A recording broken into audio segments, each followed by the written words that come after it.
In the interest of time, we're going to get started.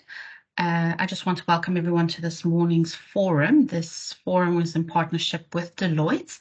It's around anti-money laundering legislation, some recent changes.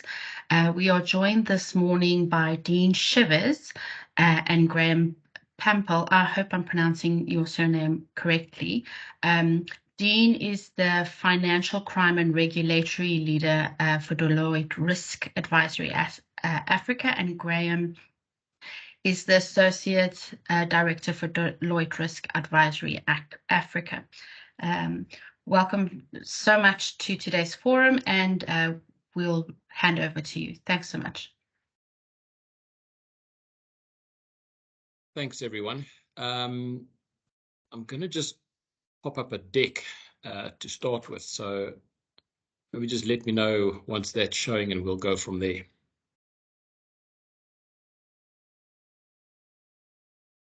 We can see it, it's just not in presentation mode.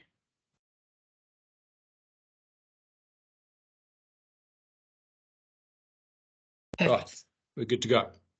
Okay, so thanks everybody for your time. I think that when we were chatting to Tanya, I think there's a realization that it's probably a topic that's relevant for this sector, and so Tanya suggested that we run the session, I think, just to give everybody a little bit of a understanding of how and why it might be relevant to the sector.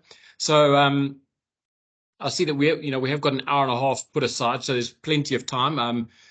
If we use all of that, that's great. But I think from our side, what we'll look to do is touch on a couple of topics, right? So we'll spend a little bit of time talking about just financial crime generally and what that is for anybody who's not particularly close to the topic. We'll talk a little bit around how it impacts on the sector that you are all active in. We'll talk a little bit about what it means to be an accountable institution for those of you who do ultimately end up being accountable institutions, and then we'll just maybe talk a little bit about one or two case studies to give you a more practical sense of that, and then we can open up the floor if there's any questions and go from there. So hopefully that works for everybody. Let me kick off by talking a little bit around what financial crime is, right? What is money laundering? Because financial crime is all around money laundering, right? And money laundering, for those of you who don't know, and I'm sure most people would know, but it really is the process of taking funds that have been generated through criminal activity and converting it through a bunch of steps into what looks like legitimate funds, right? And once funds look legitimate, then they can be used with ease, and they are very, very hard to track back to the original crime. But that's the goal of money laundering, right? So it's important because without it, most other crimes become a little bit meaningless, right? Because most crimes generate cash, and cash is very limiting. And so getting that cash into the financial system and weaving it through transactions is the process that money launderers go through. Size-wise, to give you a sense, estimated at 3 to 5% of GDP. So globally, $2 trillion a year is laundered. And from a South Africa perspective, estimated to be around $25 billion a year that's laundered. So it is huge, and it capacitates really bad things. So I guess that's at a very high level what money laundering is all about, and why there is so much focus globally on trying to limit it and break it down, right? Why does it matter to South Africa as a country if this happens? A couple of things, right? So because of the sheer size of these sorts of funds, it impacts on things that probably would surprise you, right? So first of all, it undermines legitimate business, because much of the business that goes on through money laundering is at completely uncompetitive rates and processes, right? So legitimate business struggles to compete, and it ends up being hurt in the process, right? If you're a country where money laundering is rife and controls are weak, you end up attracting criminals into your environment, because not only can they conduct criminal activities, but they can launder the money. So it becomes a great place for criminals to go to. it destabilizes the market. So you can imagine amounts like $25 billion flowing through a system or a market or a sector or an industry on a false basis. It destabilizes that market. The sheer size destabilizes the market, right? It does cost revenue. It does cost jobs. As soon as you have legitimate businesses struggling and markets being destabilized and criminals more and more coming into a geography and an industry, it hurts revenue and it hurts jobs, right? It also hurts the country's reputation. So as more and more criminals find your country a place that's good for them to operate in, the world understands that, right? And it becomes a less good place to do business. So it does damage the reputation of the country. And then most importantly, it effectively funds crime. Everything from human trafficking to drug dealing to corruption to terrorism, all are fed by the fact that money can be cleaned and then used and then and wealth generated through it. And so it facilitates all other crimes, which is why getting a grip on money laundering is almost more important than stopping any other crime. Okay, let's go on from there.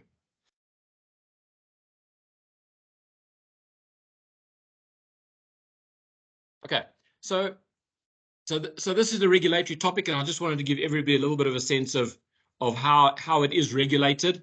So within South Africa, the law that governs this, all of the activities around prevention of money laundering is the Financial Intelligence Center Act. So FICA, you would have heard of FICA. It is the law targeted at that. It is regulated and supervised by the Reserve Bank, their prudential authority. And the FIC, which is the Financial Intelligence Center, is really the entity tasked with bridging the gap, I guess, between regulators and banks and law enforcement, right? They collect all of the data around suspicious transactions. They analyze that data. It is what they do that should enable law enforcement to go and investigate and prosecute money launderers, right? So the SARB regulates and supervises this space, but the Financial Intelligence Center are the guys that do the real work around understanding money laundering and who's involved. That's from a South African perspective. Globally, you would have heard of FATF. It's been in the news a lot lately. The Financial Action Task Force is a global organization created by the G7 countries with a specific task of trying to get standardization and collaboration around the world in how we take on money laundering, right? They set standards, and they also, importantly, evaluate countries. You will have heard, no doubt, on the news of late that South Africa has recently been grey-listed. That was done by FATF. So FATF did a mutual evaluation of South Africa back in 2019. They released their report in 2021. They went and looked at how we perform as a country in fighting money laundering, and they found some real weaknesses, right? Which is why we have ultimately been grey-listed. So the long and short of that is that from the rest of the world's perception, we are a high-risk country when it comes to money laundering, and it will be a very clear focus of the government over the next 2, 3, 4 years to get us off that grey list. And the only way to get us off that grey list and restore our reputation is to remedy the things that FATF have raised as weaknesses in our country and in our regulatory system. Okay, so I guess the takeaway from that is that this is not one of those regulatory topics where you hopefully do the bare minimum, hopefully nobody ever checks you, and you move on. This is probably the most important piece of regulation in the country at the moment. Will be a clear focus government for the next couple of years, and the country simply cannot allow non-compliance to exist because of the fact that we are being monitored closer than ever by FATF, and that will be the case for the next couple of years. Okay, at a high level, how does money laundering work? Because it's important to understand that, at least at a basic level, to understand what the impact might be for yourself. Excuse my coughing. Okay, so generally speaking, what happens in a very simple and very traditional money laundering value chain, right? It starts with a crime is committed. It doesn't matter whether it's drug dealing, human trafficking, corruption, insider trading, bribery, kidnapping. It doesn't matter, right? Whatever the crime is, it generates cash. And the criminal then sits with these funds in their hands, and they need to push them into a system. The first step in the chain is called placement, and what that involves is the money launderer getting those funds into the legal financial system, right, in one way or another, whether that's through a bank account, through a financial instrument, through derivatives, through whatever, to find a way to get the funds into the financial system. Once it's into the financial system, they run through a process called layering, which means that they do lots of transactions with those funds, and they combine it with other funds, and they break it into smaller parcels of funds, and they move it around so that they blur the audit trail from the crime to where the money is today. And once they've run through all of those processes, they go into integration, which is then effectively taking those funds and investing them in what seems like a legitimate exercise, right? And once a money launderer has managed to go through placement, layering, and integration, the money is effectively an asset and can be used and is no longer seen as linked to a crime. And the audit trail behind that is has basically been muddied, right? So very difficult for law enforcement to actually go, well, that final investment of money actually links all the way back to a crime because there's been so much that happened between that, right? So that's the goal of money laundering, to put money into something at the end of the day, which is almost impossible to trace back to the original crime. If I give you a very sort of high-level example, and hopefully this will start to, I guess, give you some thoughts as to where and why this might be applicable to you. So if a criminal was to have funds that have been generated through criminal activity, they might decide to take cash and buy a high-value good with that, so they can go and spend 100,000, 500,000, million, 5 million, or whatever on something. And by doing that, the funds then are given in cash to the seller. The seller banks them, and through doing that, the person has achieved placement, right? The money is now in the system.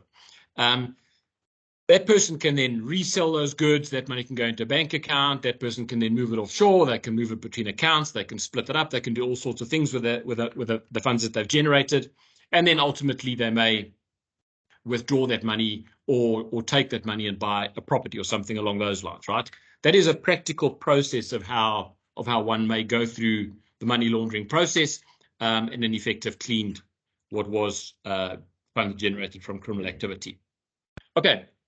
I'm going to leave that as the sort of background as to what money laundering is. If anybody has any questions, because we're on presentation mode, we won't see any hands, but feel free to pop it into the chat, or as I say, we'll have time for questions at the end. And I'm going to hand over to Graham and let Graham talk you through a little bit of closer to home as to why this is going to be relevant for you.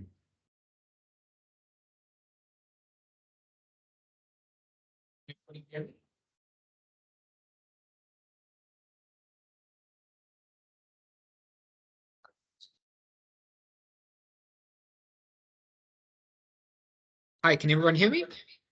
We can hear you, thanks. Okay, perfect.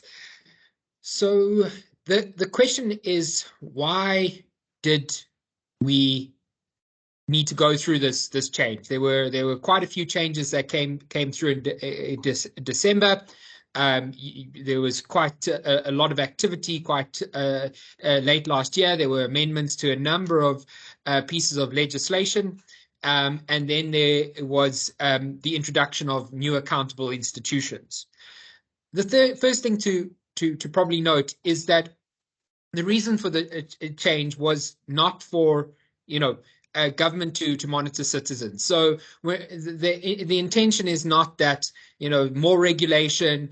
Government wants to know what everybody's doing, understanding and almost controlling the environment in which we operate. That's not why that was the changes were implemented. Although the changes were far-reaching, and I'll go through specifically what those changes were, they weren't so that government could get closer to monitoring us.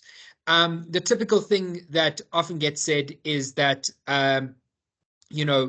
that these regulations, government doesn't consider, or individuals who consider this don't understand the impact on the cost of doing business. Again, it wasn't compliance for compliance sake. It's not another regulation that we want to just make applicable to everybody so that we can just increase the cost of doing business. It definitely wasn't intended to increase revenue for the FICA. So in a lot of jurisdictions, there's often a view that changes to regulation, especially regulation that leads to fines, and the regulator is fairly active. The reason is to simply increase revenue to the fiscus. That wasn't the reason for the change.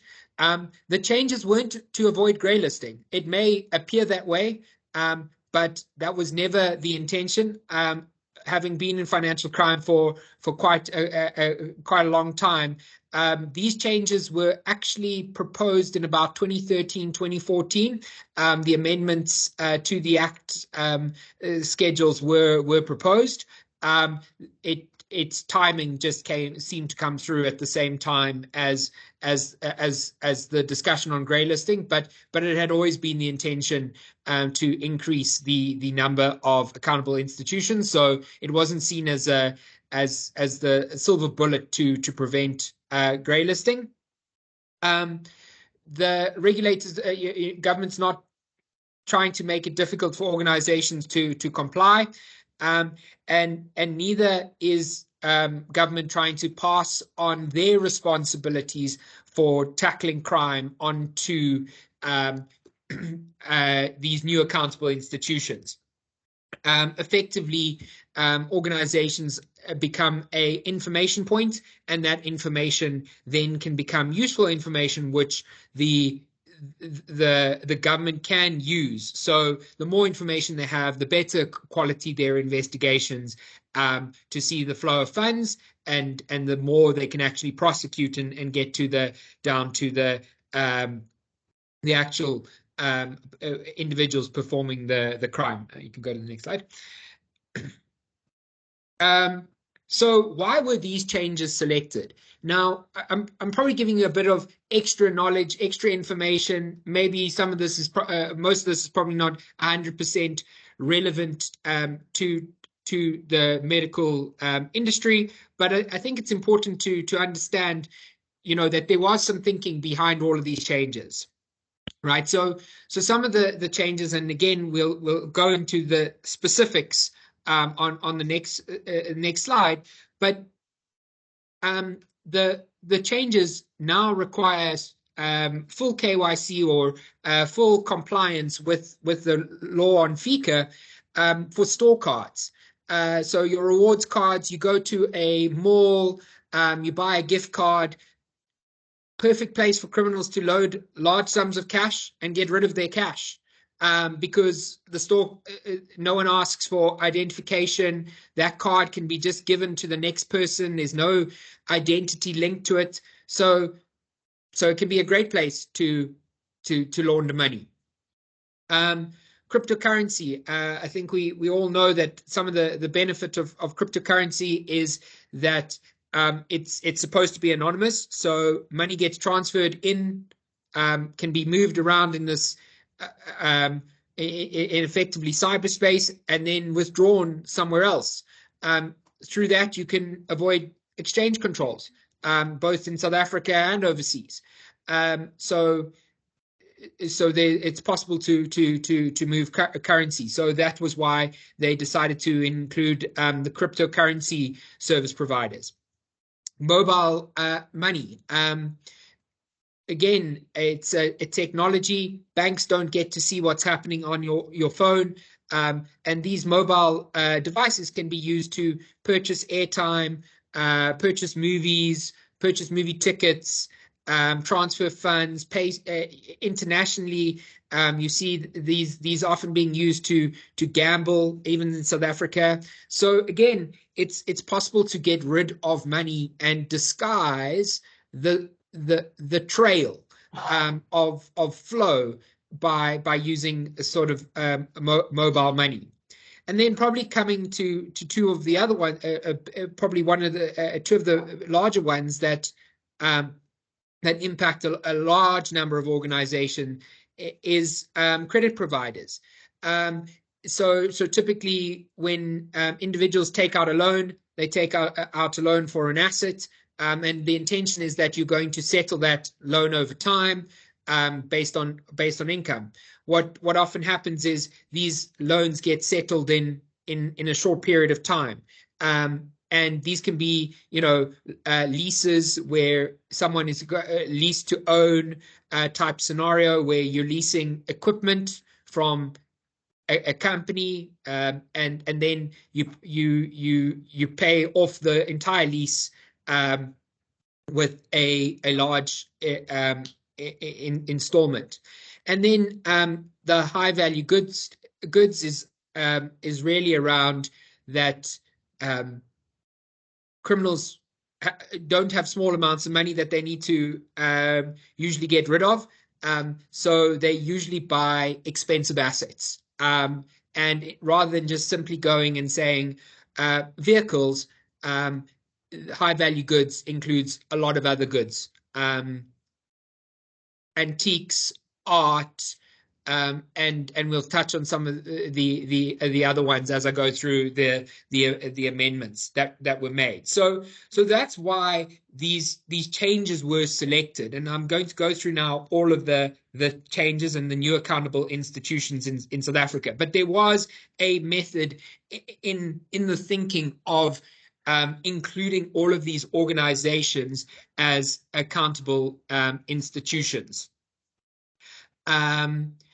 So what were the specific changes that the Financial Intelligence Center made? So before I speak about what changes were made, I think what's important to take note, and something that's not necessarily always appreciated, is that every organization, every person in the country have had two obligations under FICA, whether you were aware of them or not.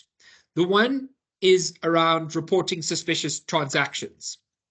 So at any point in time in Section 29 of the Act, it doesn't talk about accountable institution. It talks about every person is required to report suspicious behavior. So if someone comes and wants to purchase your vehicle, your personal car, and comes with a bag of money and it's covered in blood, you need to report that. Doesn't mean the transaction can't take place, but you're supposed to report that to the Financial Intelligence Center that, this could be a money laundering transaction, or the source of funds could be from an unknown source. And then the second obligation that's been on all organizations is around dealing with sanctioned individuals. Now, sanctions there's obviously limits to sanctions. Sanctions are a very complicated legal sector. So they're very different types of sanctions: country level sanctions, sanctions on individuals, sanctions on industries, and it's quite a complicated process. But that has still been on all organizations that you shouldn't be dealing with sanctioned individuals. There are some limitations of what's permitted and not, but as a general rule, dealing with people who are sanctioned is prohibited. So that has always been in place. All the Financial Intelligence Center has done is, by making the changes to Schedule 1, is really increase the obligations, which Dean will go through what those obligations look like and the whole framework of compliance in a few minutes. But the other processes have and the other requirements that the Financial Intelligence Center has asked for actually helps to enable you to perform your obligations under Section 29 and help you with sanctions, besides the fact that there are other requirements that the changes have resulted in. So what were some of the changes? So I think I'm going to start with some of the some of the items, and then I'll come to the items in red, because those are probably some that are specific to yourselves. So they've increased the definition of legal practitioners. It previously was just attorneys. Now it includes a whole bunch of individuals within the legal value chain, the legal profession, and as a result, they've increased who needs to perform the services.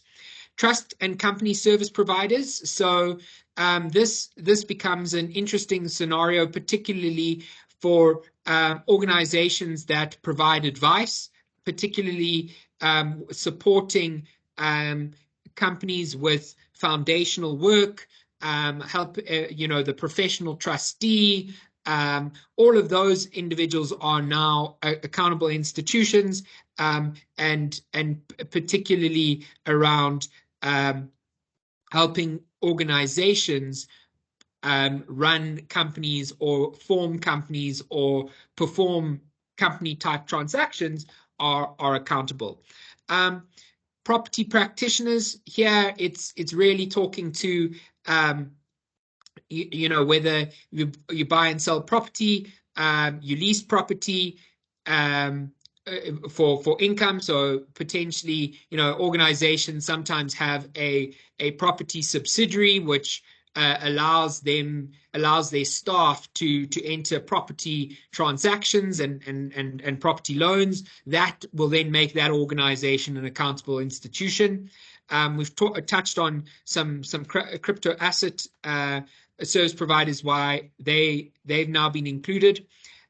Life insurance. So often this is around the types of products that life insurers offer, but also it includes cell captives. So the fact that you and self-insurance, so where you self-insure or where you enter into a cell captive relationship with an insurer to provide a level of insurance benefit to individuals who are going to use certain products and services, and potentially there is a link to their life, to the use of a life license in that cell captive.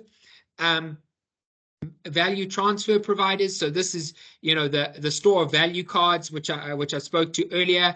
Mobile financial services, that form, or any organization that facilitates the transfer or payment of amounts. Has now been included, because again, it's the flow of money. We're trying to get as much information around the flow of funds, so that we can understand, when we're performing investigations, who the criminals are, where that money's going, and when it enters and exits the formal financial services sector. Then probably two that I'll spend a little bit more time on is this concept of a high value goods dealer, and I think this and potentially the next item are the ones that we'll have a couple of questions. I'll have a couple of questions on the next slide for you to just consider. So from a high value goods dealer perspective, the requirement in the Act is, if you sell an item of more than 100,000 Rand in value, you're deemed to be a high value goods dealer. Now, initially, the focus of this requirement was on retail trade, right? Cars, antiques, paintings, expensive watches, jewelry, etc.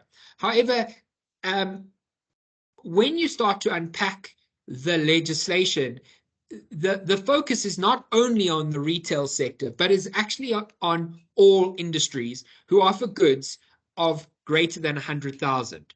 So there are obviously some some things that are still open for discussion. So, for instance, you know, an ounce of gold isn't more than 100,000, but we don't just sell 1 ounce of gold. We may sell, you know, gold bars. So does that make it a high value goods dealer or not? Same with, you know, sugar.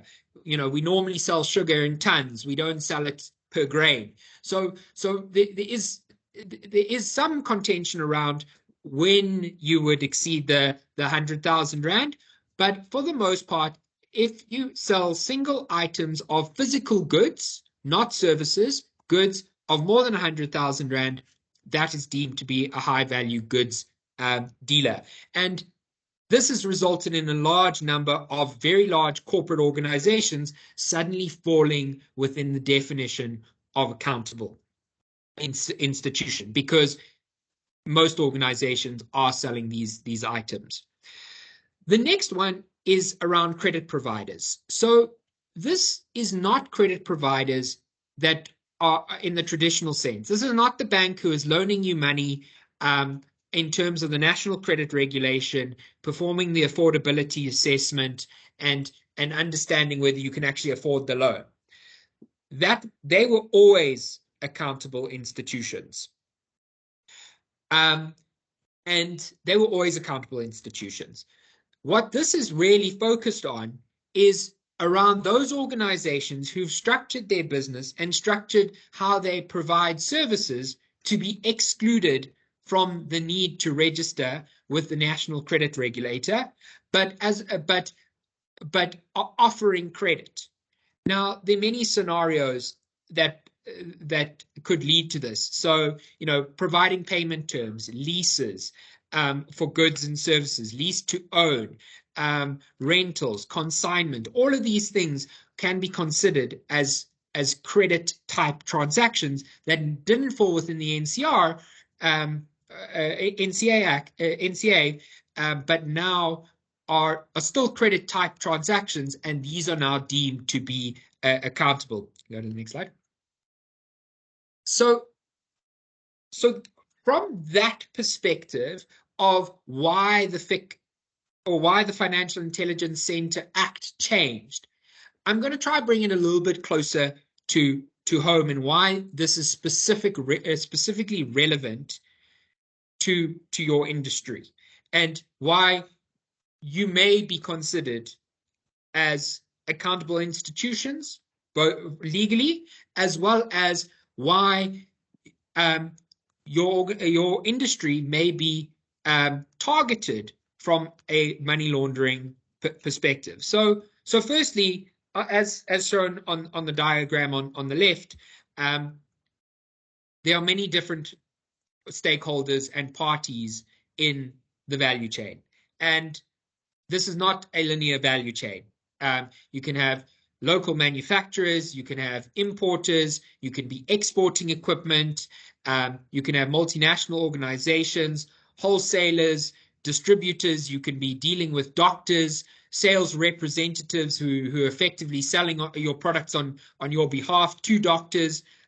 You've got medical aids who are going to refund or effectively pay for the equipment for the ultimate customer, who is the patient at the end of the day, who's probably going to get their advice from a doctor.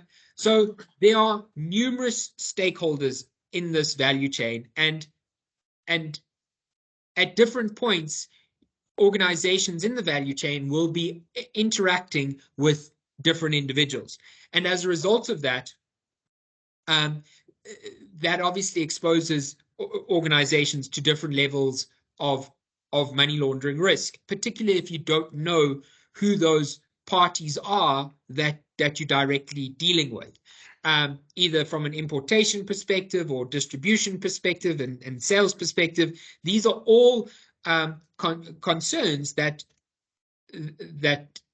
could take that you should be aware of in the value chain.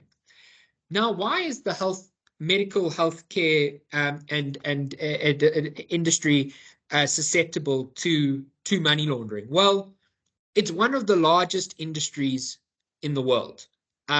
And as a result of that, when there is money to go around, it's very easy to hide money in places, even large sums of it. The medical industry is open 24/7. It never sleeps. You can go to a hospital.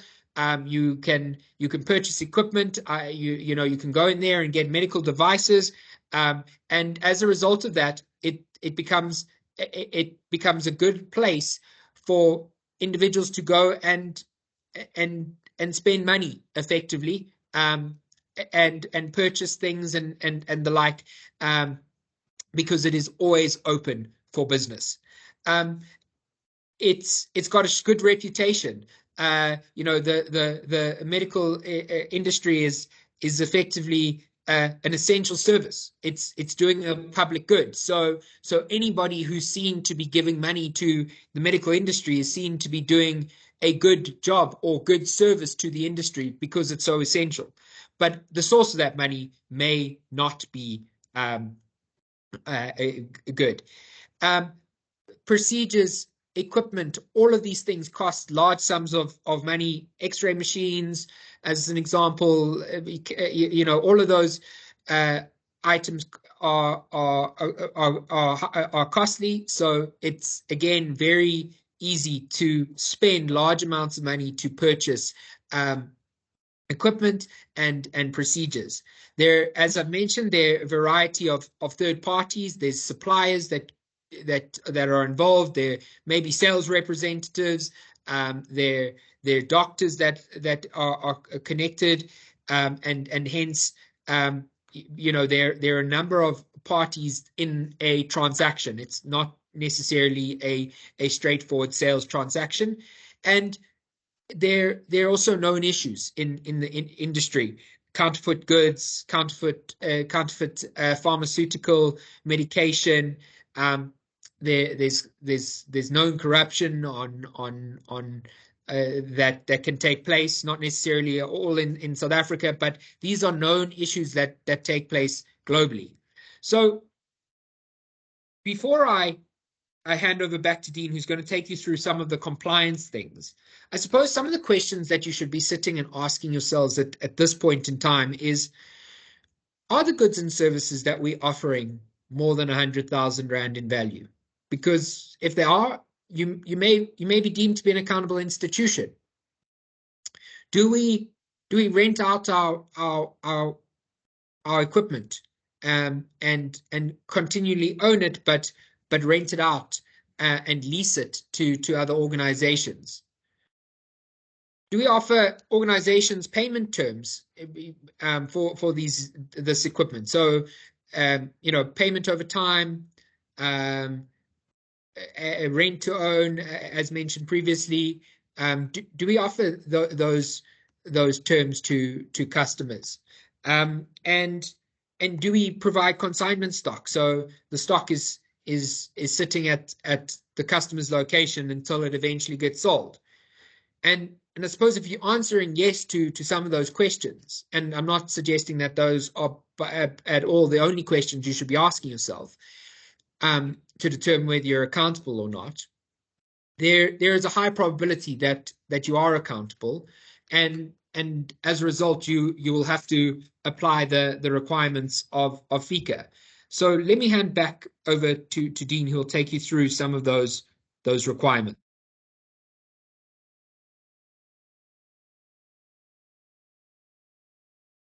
Right. So as Graham said, right, I think the most important part of this session is really to, I guess more than anything, just give everybody a perspective as to whether they are potentially an accountable institution. I don't think that there's, well, I don't think that there's any doubt whatsoever that there is a level of money laundering happening in the sector. There's very little doubt that a number of the players in the sector will be accountable institutions. And so I guess it's worthwhile talking a little bit through, if one is an accountable institution, what is required, right? So So let's unpack this a little bit. And at the end of the day, one doesn't want to make this sound like it's an impossible task, right? Because it's not. And in fact, of all the regulation that exists in this country, and there is obviously a lot, it is a slightly complex piece of legislation to comply with, but I also think it has an element of fairness in it, right? And I'll explain to you why it says that, right? So if we look at this, at the structure, this is at a very, very high level what one needs to do if you're an accountable institution. And for those new categories of accountable institution, the law was effective 19 December last year, right? So in terms of the letter of the law, anybody who is now an accountable institution should have been running this as a process from 19 December, right? Let's start on the left-hand side, right? So the very, very first requirement of an accountable institution, and probably let me go back and say the very first requirement is to decide whether you are or are not an accountable institution, and it's worthwhile giving that some consideration because you don't want the FIC to have to come and tell you you're an accountable institution. You want to be telling the FIC that you're an accountable institution, right? So if you are an accountable institution, you need to register with the FIC. It's not a complicated registration process. You do it online, but it is a requirement. And if you are an accountable institution and you fail to register, you're in contravention and you would start your relationship with a FIC on a relatively rocky road, right? So that's the first requirement, you register. Part of that registration is that you would allocate somebody in your organization as your money laundering responsible officer, right? So the person that they would have direct contact with, but that's the registration process. Once you're registered, that's when the work does begin. But it's also where, in my mind, the fairness begins, right? So FICA, if you ever read the legislation, does not set out a list of things that you must do. So it's not a rule-based piece of legislation. It's not going to say, do this, do that, do the following thing, right? What it asks you to do is to start by doing what is called a risk-based approach. So in other words, looking at your organization and saying, what are the money laundering risks inherent in my organization, right? And then building a methodology that says, these are the controls that I'm going to put in place to limit the risk that I'm exposed to from a money laundering perspective. And why I say that this is a great step is because none of you, for those of you who are accountable institutions, none of you are going to be expected to run the same procedures as a bank, right?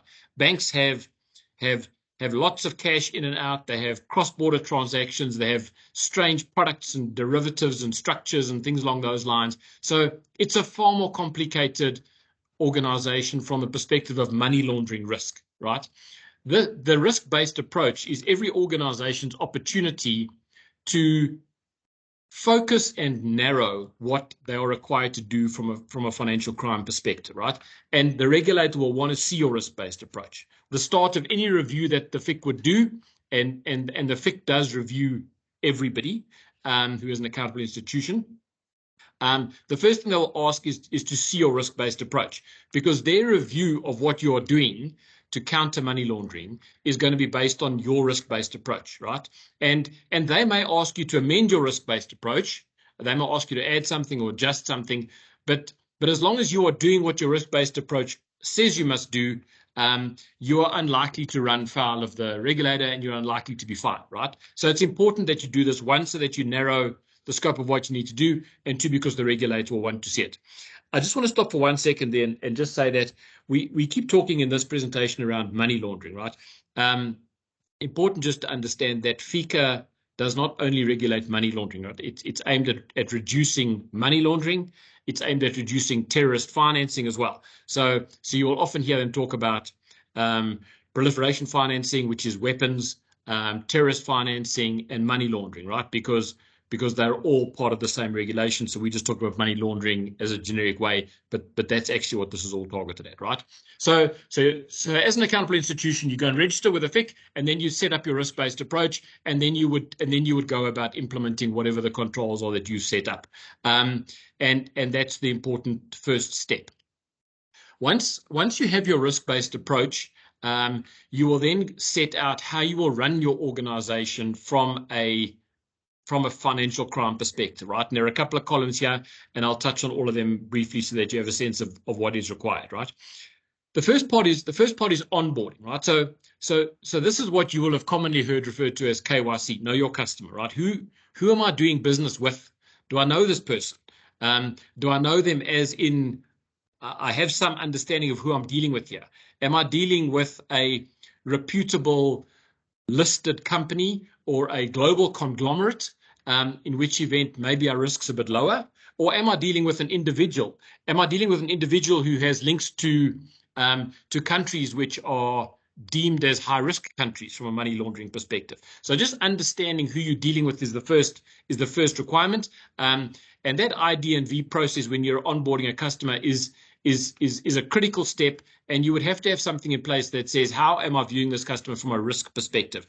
It's part of something that'll be built into your risk-based approach, but you would be risk ranking all of your customers and then treating them accordingly, right? A very important part of this process is a customer due diligence. So those will touch on things like, is it a company? Is it an individual? Are they South Africa based? Are they global? Are they from another jurisdiction? It'll look at a whole bunch of topics along those lines. And part of that process will very importantly be sanctions screening these people and PEPs screening these people. So in other words, as Graham mentioned earlier, you are already obliged to not ever do business with people who are sanctioned. And so you must do that sanctions screening, which is difficult because there are a number of sanctioned lists around the world, and South Africa subscribes to a number of them, and those lists change, especially in the days of the Ukraine war. Those lists change on almost a daily basis. So being able to screen your customers against that list is a requirement. And then PEPs as well, right? So who are you dealing with politically exposed persons? Slightly different. So you're not allowed to deal with sanctioned individuals at all. Politically exposed persons can be different because it could be a politician, or it could be family of a politician. It could be a local politician, it could be a foreign politician. It could be somebody at national level or provincial level or local level. So again, you need to be screening all your customers against these lists so that you have an understanding of who they are, right? And an important topic here, which I'm not going to go into too much detail because it gets a little complicated, but even when you're dealing with entities, right, it's important to understand who owns these entities. So who is the warm body at the end of this corporate trail? Because the fact that there's just a company doesn't mean that all of the other stuff's irrelevant. If you go through all of the corporate holding structures, and you are obliged to do that, at the end of that structure, if it is a sanctioned Russian individual, you have a problem. So it is a requirement to understand through all corporate structures who is the ultimate human being behind this stuff, right? You can't get past sanctions and PEPs rules by just putting entities in between you and you spending money, right? So that's the onboarding piece, and it's an important piece. And ultimately, it should be part of what's happening from 19 December, right? And for your existing clients, as you do your next set of business with them, they should go through this process as well. The assessment piece is still part of that onboarding process. So I said you would have a risk ranking process, and you would risk rank these individuals based on a set of rules that you put in your risk-based approach. And then you would treat them differently, right? So somebody who is a client who is a blue chip organization with no shareholders in that structure that are of any concern to you at all, you would not do any enhanced due diligence on them. You may just do a refresh of that information sort of on a 3-yearly basis, or if something triggers it, but otherwise you're far less concerned, right? When you get a client who is linked to potentially sanctioned countries or sanctioned industries, or a family of sanctioned people, for example, they would end up with a high risk rating, and you would do more enhanced due diligence on them. So, for example, you would start to look into things like, what is the source of their money? Where does it come from? And what evidence can I see of that? Is there adverse media about them? Is there stuff being written that they're involved in any sort of illicit activity? Because that will give you further steer as to whether you should or shouldn't be doing business with these people. And you would probably be reviewing those people at least annually, right? Because you want to keep a much closer eye on them, right? So those blocks in turquoise are really all around your onboarding piece. And it sounds complicated, but ultimately what you will do is you will build an onboarding process. You will probably use some technology in the space so that you can link into the sanctions list and the PEP lists and the like, and automate the risk ranking. But once you've built this process, it runs, right? So it's not like it's going to be something you've got to do anew every time. You build it, you implement it, and it's there, right? Then we get into the piece that talks about transaction monitoring, right? So this is now your customers onboarded, you're going to do business with them, and now transactions are happening. And there are certain things that you need to watch in that transaction, and there are certain things you need to report in that transaction. One of those is around cash. So whenever you do business with anybody, if you're an accountable institution and you receive cash, and they've just changed the threshold levels now to 50,000 or 49,999 or whatever the number is. So if you're receiving cash of more than 50,000, you need to immediately report that, right? That gets reported to the FIC. The FIC keeps a record of all cash transactions over 50,000, very obviously because that's the first step in money laundering, right? Getting the cash into the banking system. That's why they ask for cash threshold reporting, which you'll see abbreviated as CTR. And then STRs are suspicious transaction reporting, right? So while you're monitoring your transactions, where you see something suspicious, you need to be reporting that, right? And you would come up with scenarios of what you deem suspicious in your risk-based approach, right? So let me use a simple example. If you are the seller of equipment that costs over 100,000 Rand, you may say it is suspicious from a money laundering perspective if somebody buys equipment and then returns it more than twice in a 12-month period, because that starts to look like somebody who's just trying to run cash through the system, right? So you may set that up and say, if I see that that's suspicious, and I'm going to report it to the FIC, and you'll have a number of other scenarios that you'll set up, all based particularly on your business, right? So that's what's required out of the transaction monitoring space and the reporting space, and those are ongoing obligations. And you will be fined if you don't do these things correctly, right? That is commonplace for this regulator. There is talk at the moment of adding another reporting requirement, which is around cross-border flows of money. So when there's been a cross-border flow, that's still in draft and discussion, but that's potentially another one that'll come into the system in the shorter term. And then obviously the last piece of that is that when you have a customer who exits the system, that you understand why they've left and that you put some sort of record in place. So, for example, if you refuse to deal with a certain organization because you are of the view that that there was something suspicious, potentially sanctioned in their structures, you need to keep record of that so that you can prevent them re-entering, right? So when somebody comes and tries to re-enter into your business, you're able to go, well, no, we're not going to do that because we know we exited them last time for a very good reason, right? So that's the kind of end-to-end compliance piece. It is challenging, but it is something that once you've built and embedded into your system, it will run, right? It doesn't have to be as unpleasant as it sounds, but it is important. It is important, one, because it's a regulatory requirement. It's an aggressive regulator. This regulator will fine you if you're not compliant, and so it's important from a compliance perspective. But it's also important because, as I explained in the earlier slides, money laundering is an evil. It enables some of the worst crimes that exist, and nobody wants to be part of facilitating that. And by putting these programs in place, you take a step toward your organization not being one that launderers can use. Okay. And then a couple of other things which are more overarching at the bottom of this slide, right? So when I talk about clearing the base, I mean, you will have a set of current customers, and you may continue to do business with them. And as you continue to do business with them, they're not new clients that you're onboarding, but you would want to onboard them into your AML processes, so that ultimately everybody you're doing business with is in this governance process. You're also required to train your staff, so that they have at least a working knowledge of this stuff, and so that they can also be aware of if they're seeing something that they think is suspicious and they can raise it. So that is a regulatory requirement as well, that you do training. And then data becomes imperative, right? So all of the things that link into your customer information and your transactional information is going to be heavily data driven, right? Being able to, you're not going to be able to do transaction monitoring manually. And so just understanding how you take a view of your data and how you can start to automate some of those are important. I mean, it's a journey, but a journey that one has to start with. And so I think all of those elements are important. I want to just say that you will hear, and the FIC themselves have said it, that the effective date of this legislation is 19 December. Everybody who is an accountable institution is expected to be compliant from 19 December. The FIC has said that they will monitor compliance and expect compliance from 19 December, but that they don't at this point intend to fine people for the first 18 months. That is because it's their estimation that it will probably take most organizations 18 months to go through the process of registering, developing a risk-based approach, building an onboarding methodology, building a monitoring and reporting methodology, and getting it into the sort of normal run rate, right?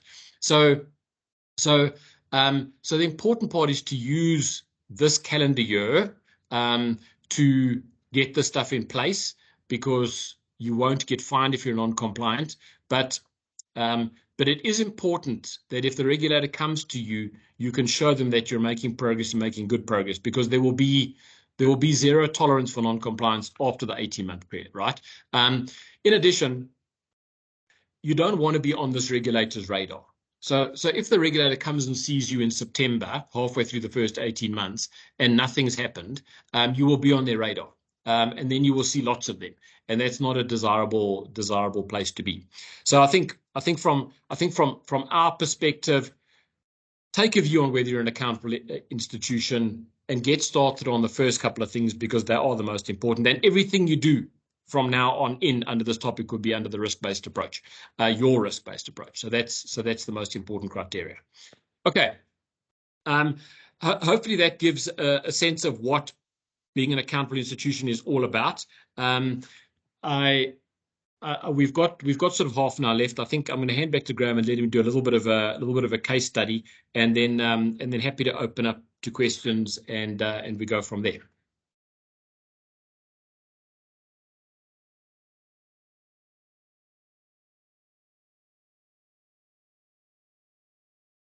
Right. So I suppose the question.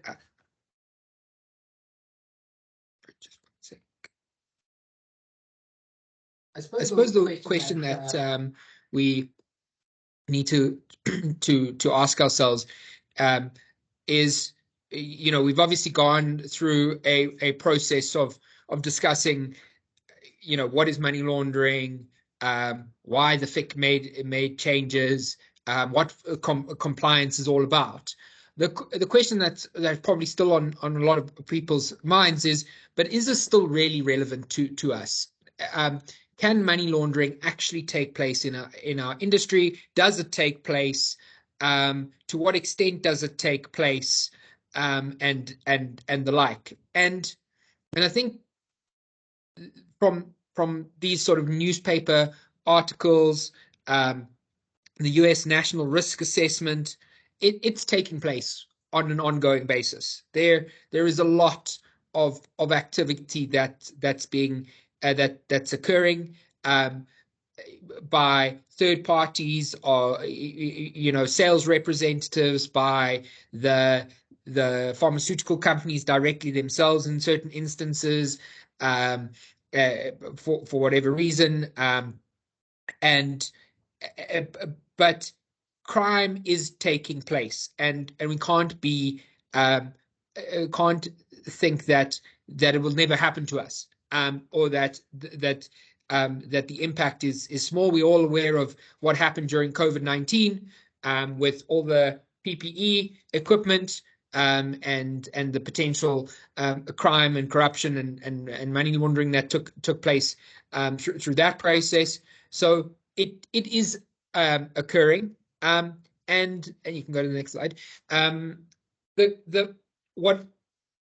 What's important to note is that it's not straightforward criminal activity. So this was actually a money laundering typology that took place that actually was a very legitimate,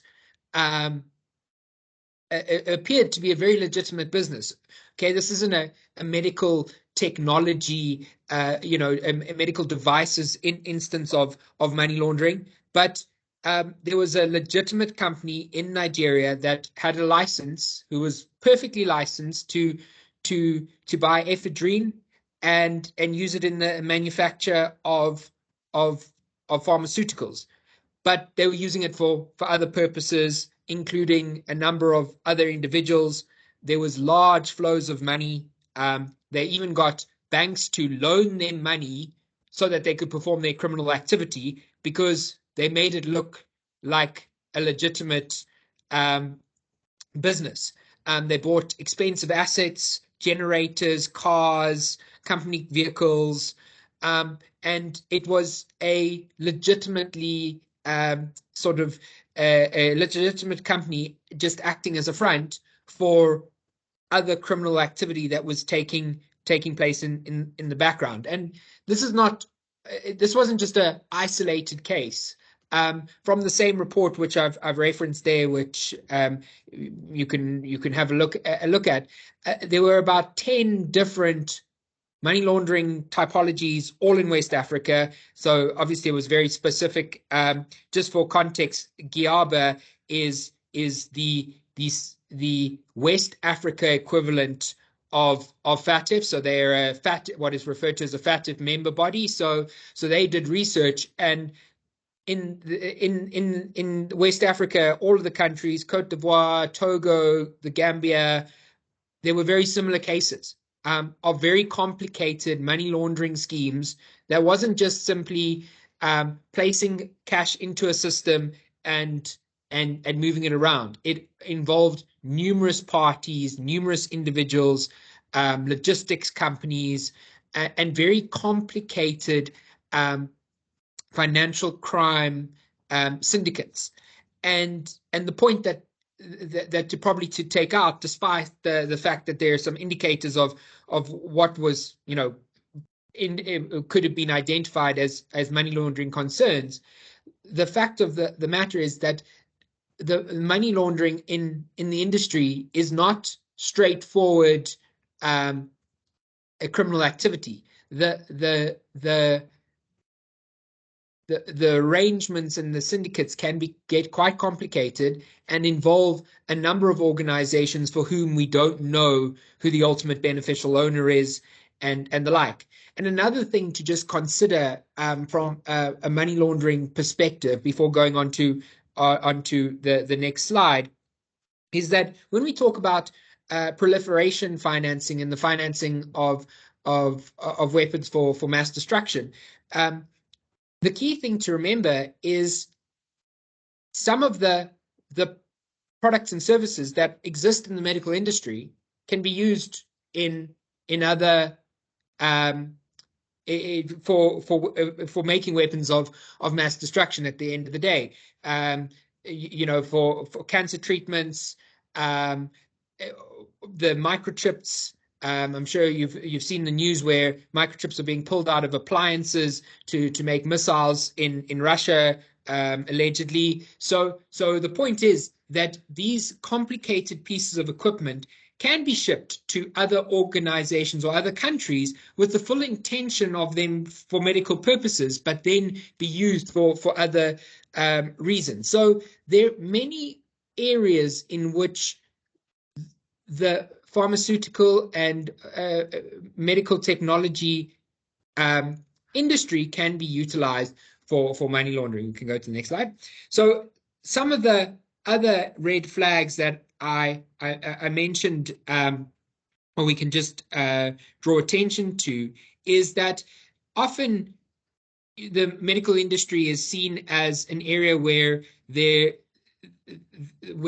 large sums of money can be provided as donations, but what should be an indicator or concern is if the individual is unwilling to provide some level of view of where that money came from, or they making orders for medical equipment and wanting to pay for it in cash, and patients paying for very expensive medical equipment in cash at hospitals, and these can this can obviously be a concern.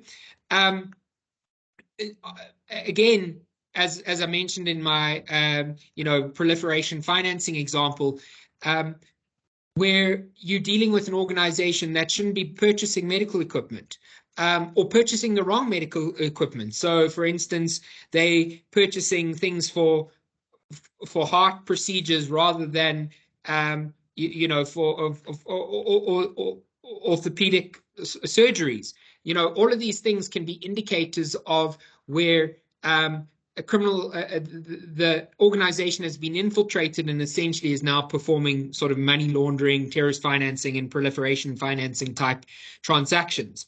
Other examples are where I phone a hospital and want to try and get medical equipment, but I'm phoning a hospital in Cape Town, and between here and between Johannesburg and Cape Town, there were many other hospitals I could have tried to try and get that access to that medical equipment. Why am I specifically dealing with a specific hospital or want to deal with a specific hospital? And then the typical.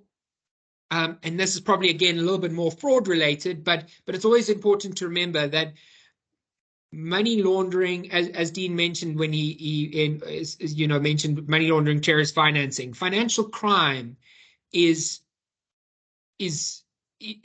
obviously those three, but there are other crimes: bribery, corruption, tax evasion, and fraud is another example of financial crime that comes through in these processes. So you may notice individuals purchasing, having a high claim rate on medical devices or medical equipment or and the like, or that's above the average or above what they usually purchase. Doctors claiming for a certain medical equipment that's not relevant to their practice or not relevant to the patients that they deal with. These are all examples of red flag behavior that organizations who are accountable should be aware of, and even organizations that aren't accountable should be aware of, so that they're able to report the suspicion to regulators and the like. So thank you. I'll hand back to Dean to close.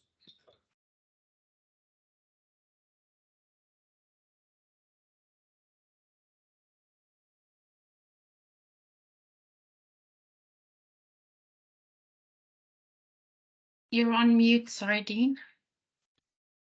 Apologies, man. Can you hear me now? Yes. Right. So, okay. So hopefully that was useful. Hopefully that gives everybody a little bit of understanding around money laundering and around the new changes to legislation and who may be pulled into the net and what it means if you are.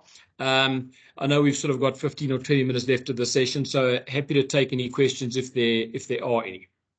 Yeah, I see there are two questions in the chat. One was from Monica saying, would high-value goods transactions include transactions to government under contracts? Yeah. So any high-value goods transactions now, it brings you into the net, regardless of who the customer is. And then the next question was from Lorinda saying, is there a risk-based approach template? Sorry, I just jumped there. A risk-based approach template that can be provided, or alternatively companies that can provide this regulatory service to the medical industry? So let me give you the answer you're going to expect, and that is that there should never be a templated risk-based approach, because if there was, it would be in the legislation. I mean, it's specifically not supposed to be a template because it's supposed to be developed off the base of what your organization's risks are. So it shouldn't be a template that's unhelpful. I think I have seen some attempts at sort of industry level to put together templatized risk-based approach. I think the risks with those are at least twofold, right? So one is that that one of the benefits of doing a proper risk-based approach is that you can limit what you do. As soon as you have anything templatized, it's going to be something of a catch-all. So you're going to end up doing more compliance activity going forward than you need to. I think secondly, and more importantly, the regulator wants an individualized risk-based approach. That's what the direction is. Do your own risk-based approach. So I mean, it's not something that's going to, win the admiration of the regulator.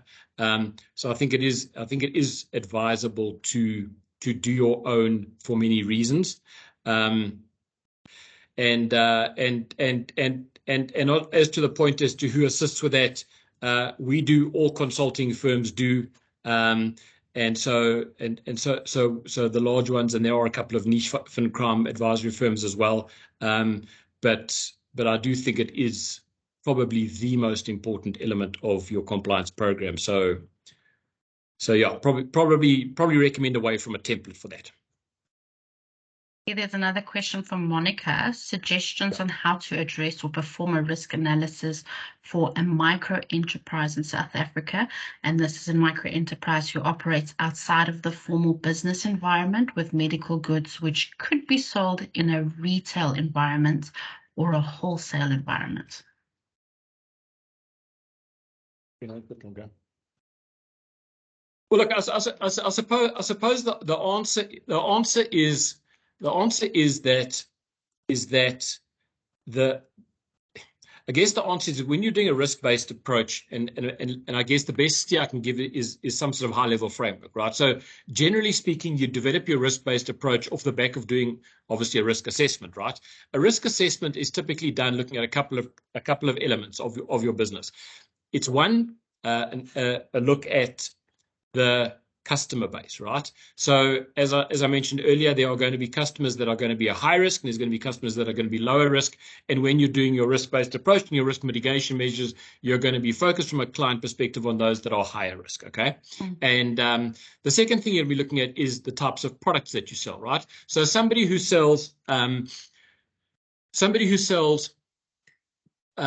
products which are service related or of low value are almost no risk from a money laundering perspective, whereas your products which are goods based and of high value, the higher the value, the more risk at a very rudimentary level. So understanding your product sets and which of those product sets brings in the biggest risk.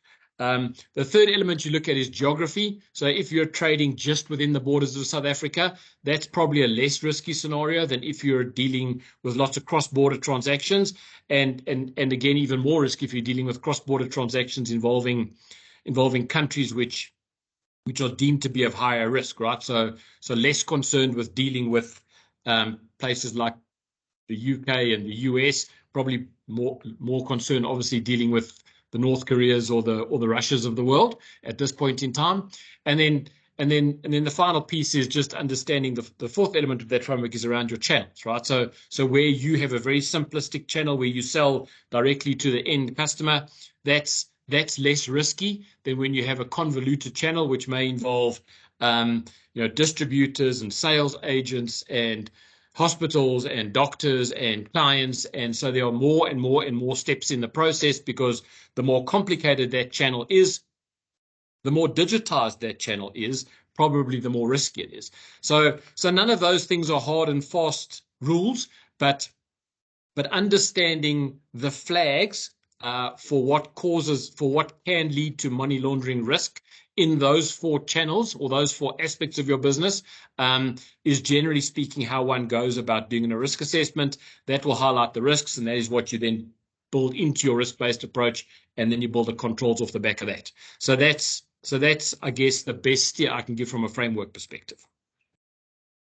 Thank you. That's very helpful. I see there's also a question from Fabrice. She says, regarding transaction monitoring, would live monitoring count if there is a review process per transaction? Could that constitute live monitoring? Live in real time. Real time. Oh, So listen, the requirement is not necessarily that you do real-time transaction monitoring, but the reporting requirements are quite onerous, right? So regardless of whether you and listen, in all transaction monitoring, whenever something is flagged as a high value transaction or a suspicious transaction, you're still going to have some intervention from a person probably to go, well, like, is that explainable, or is it a false positive, or is it something we need to report, right? But at the end of the day, just understand that suspicious transactions need to be assessed, addressed, at least looked at within 48 hours, right? And then they need to be reported to the FIC within 15 days, right? So is it required that on the day a transaction happens, you can report it live? No, but the timelines are narrow, right? So you need to at least have seen that it is suspicious or that it's high value, and have at least looked at it internally within 48 hours, and then report it within 15 days, right? So that's the kind of rolling reporting obligations that they are.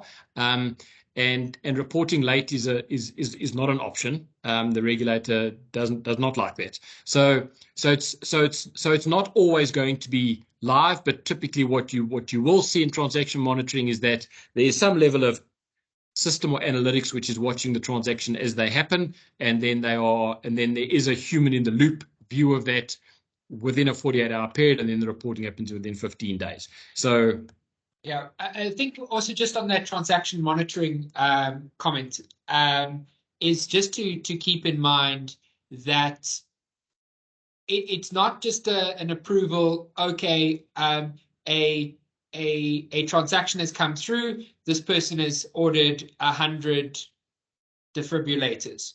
The question is more around, they ordered 100 defibrillators this month. They ordered 200 last month. They ordered 500 the month before, but they're a day clinic.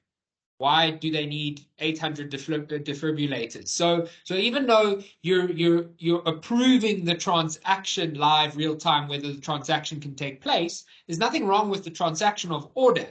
The issue is when you start to look at activity over time, and as you go through your risk assessment process, which Dean alluded to around how could you be utilized for money laundering as a specific organization, you will start to come up with some of those scenarios that would be specific to your organization that would go, this would be unusual behavior for us. This is something that we wouldn't expect to happen. Somebody buying so many of a specific item or parts or whatever it might be. And therefore, just looking at a transaction real time in terms of approving a transaction for payment or approving a transaction for distribution is not the suspicion. You've got to, there are a few other things in analytical procedures, if you like, that you need to consider, which may not be able to be done in real time and may only be able to be done after the fact once the data is collected over a period of time. If that makes sense, and just adds to what Dean was saying.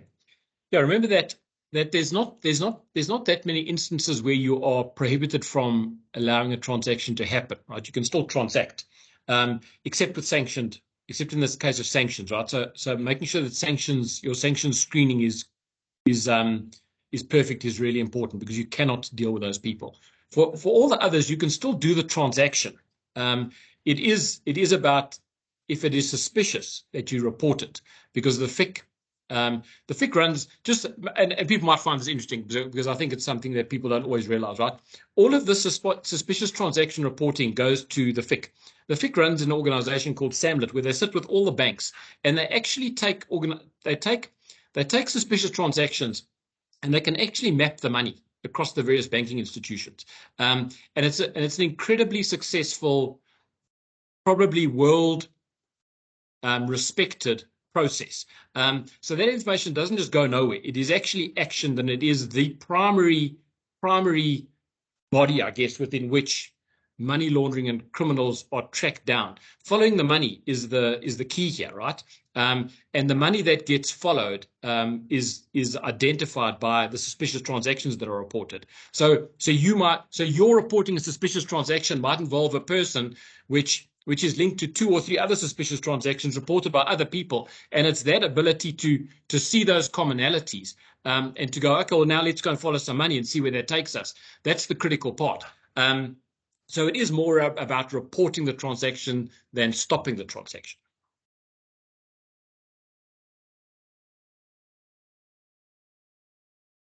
Anything else, or does that cover off all the questions? I'm just checking. That seems to have covered all the questions. If there are any questions, perhaps anyone wants to raise their hand and unmute.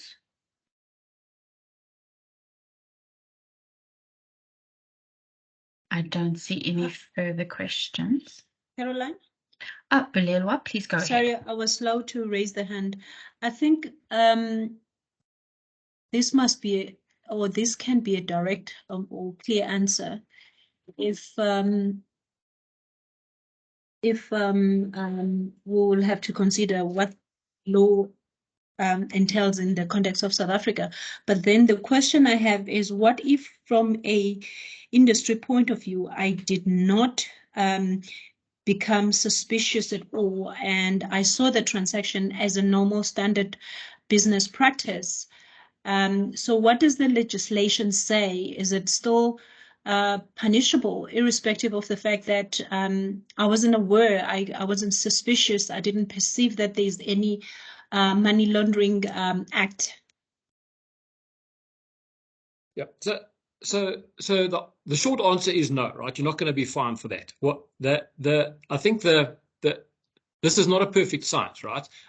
What the regulator is going to be more concerned with is that if there are 100 accountable institutions in the sector, and generally speaking, they are lodging an average of, let's say, 10 suspicious transactions a month, and then you have one organization who's lodging none, then the inference is going to be your transaction monitoring is ineffective because you can't have none. Everyone else in the industry is having an average of whatever. So it's more around that than individual cases. Remember, this is actually where accountable institutions, banks, and government work together to fight this crime. So it's not about you have to identify everyone or you're in trouble. Typically, the regulator, and Graham can jump in here as well, typically the regulator, and this regulator does fine often and hard, but generally they're fining for things like you didn't register, you don't have a risk-based approach, you didn't train your staff, you don't do any transaction monitoring that you can demonstrate to us, you don't have an onboarding process that checks for sanctions or PEP individuals, right? Those are the things, they want to know that you've built a system and a framework and you implement it and you run it. And they're happy to take guidance from your risk-based approach, but they still want to see those building blocks in place. And if you have those in place, you're unlikely to get fined just because what you produce out of that, might not be perfect, because you'll get better over time, right? I mean, the banks and the insurers and the asset managers and the credit providers have been doing this for a long time. And so they've got better at it over time. But they're typically fined for not having the building blocks in place.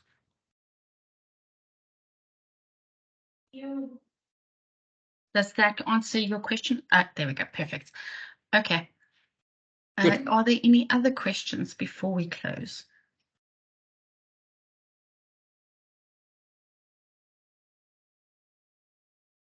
Don't see any hands. I'm just popping to the chat. No one's typing. Yeah, I think then thank you very much for your time. It's always so valuable for us to have external experts to come and just address these things as they develop with our members. I think we really appreciate that. So thank you very much, Dean and Graham. Yeah, pleasure. It's always good to chat to people about it. It's a topic that we're passionate about, so it's always nice for us to talk to people about it. Caroline, we will pop you these slides, which you're welcome to share with everybody who's on the call for their interest. And thanks for your time. Great. Thanks so much. Okay. Cheers. Thanks. Bye.